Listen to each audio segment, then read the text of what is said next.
কাল বিজয়া একাদশীতে গোপনে করুন এই কাজ। শ্রীকৃষ্ণ স্বয়ং বলেছেন, এটি করলে কখনো পরিবারের অমঙ্গল হবে না। পরিবারে আর্থিক সংকট থাকলে তা মুক্ত হবে, কোনো কাজ আটকে থাকলে তারও সমস্যার সমাধান হবে। এই বিজয়া একাদশীর দিনে কি কাজ করবেন তা জানতে অবশ্যই ভিডিওটি সম্পূর্ণ দেখুন। 24 ফেব্রুয়ারি অর্থাৎ কাল পালিত হবে বিজয়া একাদশী। এই একাদশীর আগে 8ই ফেব্রুয়ারি ছিল ভৈমী একাদশী। যে সকল ভক্তরা এই বিজয়া একাদশী ব্রত পালন করবেন কিংবা যারা পালন করতে পারছেন না, তারা কাল একটি কাজ অবশ্যই করবেন। দেখবেন পরিবারের সর্বদা সুখ ভরে থাকবে, আসন্ন বিপদ দূর হবে, পরিবারে কখনো আর্থিক সংকট দেখা দেবে না। তাই অবশ্যই শ্রী বিষ্ণুর আশীর্বাদ পেতে আপনারা এই বিজয়া একাদশীর দিনে এই গুরুত্বপূর্ণ কাজটি অবশ্যই করুন। নমস্কার বন্ধুরা, আমার প্রত্যাহিক জীবন ও ধর্মকথা চ্যানেলে সবাইকে স্বাগত জানাই। বন্ধুরা, ভগবান বিষ্ণুর এই একাদশী বার খুবই প্রিয় একটি দিন। তাই আজ বলবো যে কাল কোন কাজগুলি করলে ভগবান বিষ্ণু খুবই প্রসন্ন হবেন। বৈদিক পঞ্জিকা অনুসারে বিজয়া একাদশী ফাল্গুন মাসের 11তম দিনে কৃষ্ণপক্ষে পালিত হয়। ভগবান বিষ্ণু যুধিষ্ঠিরকে বলেন, হে যুধিষ্ঠির, এই বিজয়া একাদশী ব্রতের কথা আমি তোমায় শ্রবণ করাবো। শ্রীকৃষ্ণ বলেন, এই ব্রত যে পালন করে ইহকাল এবং পরকালের সাফল্য সে লাভ করে। যে ব্যক্তি এই একাদশীতে উপবাস করে এবং এই ব্রত কথা শ্রবণ করে তার সমস্ত পাপ নষ্ট হয়ে যায়।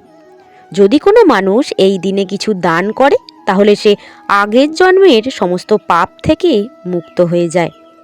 যে ব্যক্তি এই বিজয়া একাদশী পালন করে সে সকল ক্ষেত্রে জয়ী হবে এবং সাফল্য লাভ করবে।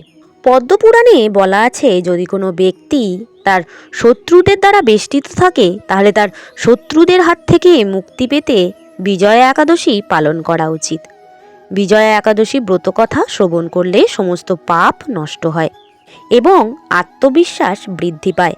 তাই সকলের এই একাদশী ব্রত পালন করা উচিত।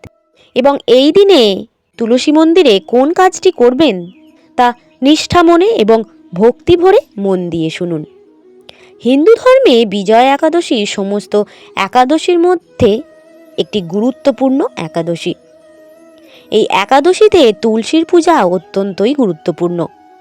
বিজয়া একাদশীর মতো সমস্ত একাদশীর দিনেই দেবী লক্ষ্মী আসলে তুলসী গাছে বাস করেন। এই দিনে অবশ্যই তুলসী গাছে পূজা করতে হবে। তুলসী মন্দিরে ঘিয়ের প্রদীপ জ্বালাতে হবে। এর ফলে ভগবান বিষ্ণুর আশীর্বাদও পাওয়া যায়। তাই ভগবান বিষ্ণুর পূজার সাথে সাথে তুলসী পূজা করা খুবই গুরুত্বপূর্ণ। এই একাদশীতে কিন্তু কখনোই তুলসী গাছে জল দেওয়া যাবে না, কারণ এই তুলসী গাছে উপবিষ্ট দেবী সেদিন নির্জলা উপবাস করেন।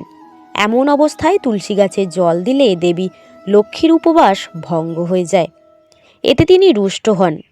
ফলে ভগবান বিষ্ণুর আশীর্বাদ থেকেও আপনি বঞ্চিত হবেন। এই দিন তুলসী গাছের পাতা তোলাও নিষিদ্ধ। পূজার জন্য তুলসী পাতা যদি আপনি দিতে চান তাহলে মাটিতে পড়ে থাকা তুলসী পাতার ব্যবহার করতে পারেন। আপনি চাইলে আগের দিন তুলসী পাতা তুলেও রাখতে পারেন। যারা এই ব্রত পালন করছেন বা যারা করতে পারছেন না, তারা এই ব্রত চলাকালীন ভগবান বিষ্ণুর চরণামৃত দ্বারা যে প্রসাদ তৈরি হয় সেখানে একটি তুলসী পাতা অবশ্যই রেখে দেবেন। এতে ভগবান বিষ্ণুর কৃপা পাওয়া যায়। ভগবান বিষ্ণুর উদ্দেশ্যে নিবেদন করা ভোগে অবশ্যই তুলসী পাতা রেখে দেওয়া খুবই উপকারী। এর ফলে কখনো আপনার খাদ্যের এবং অর্থের অভাব হবে না। এবার সন্ধেবেলা ভগবান বিষ্ণুর পূজা করে তুলসী মন্দিরে ঘিয়ের প্রদীপ জ্বালান। 11 বার প্রদক্ষিণ করবেন। বাড়িতে কলহ এবং ঝগড়া থাকলে তা দূর হবে। সুখ শান্তি সমৃদ্ধি বজায় থাকবে। এই একাদশী দিনে তুলসী পূজা করলে যারা কাজে সফলতা পেতে চান, যারা কোনো কাজের মধ্যে সমস্যায় রয়েছেন, সমাধান পাচ্ছেন না, তারা অবশ্যই সফল হবেন। তুলসী মাকে এই দিন অবশ্যই একটি লাল কাপড় দান করুন। এটি সৌভাগ্যের প্রতীক বলে মনে করা হয়। এটি করলে আপনি বিষ্ণু এবং লক্ষ্মী উভয়েরই আশীর্বাদ পাবেন। এই একাদশীর দিনে সকালে স্নান করে ভগবান বিষ্ণুর একটি মন্ত্র জপ করুন। এই মহামন্ত্রটি হল ওম নমঃ ভগবতে বাসুদেবায় নমঃ। এই মন্ত্র জপ করে তুলসী পূজা করুন, তুলসী মাকে ভোগ নিবেদন করুন এবং ভগবান শ্রীকৃষ্ণের নাম সহস্রবার পাঠ করুন। কারণ এই একাদশীর দিনে যতবার আপনি ভগবান কৃষ্ণের নাম নেবেন ততই ভালো। এবার ভগবান বিষ্ণুর সামনে এক টুকরো হলুদ চুপিসারে দান করুন।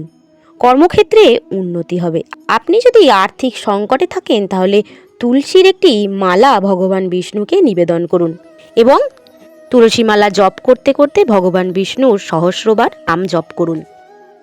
তো বন্ধুরা, অবশ্যই আপনারা এই বিজয়া একাদশীর দিন শ্রদ্ধা ও ভক্তি দ্বারা ভগবান বিষ্ণুর পূজা করুন এবং সকল ক্ষেত্রে বিজয় লাভ করতে এই একাদশী ব্রত অবশ্যই পালন করুন। যারা একাদশী ব্রত নির্জলা উপোস করে পালন করেন তাদের জন্য তো খুবই উপকারী।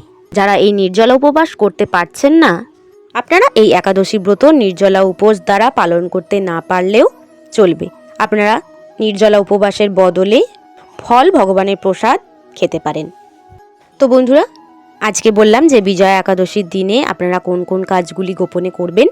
আমার ভিডিওটি ভালো লাগলে অবশ্যই একটি লাইক করবেন এবং আরও নতুন ভিডিও পেতে আমার চ্যানেলটিকে সাবস্ক্রাইব করুন।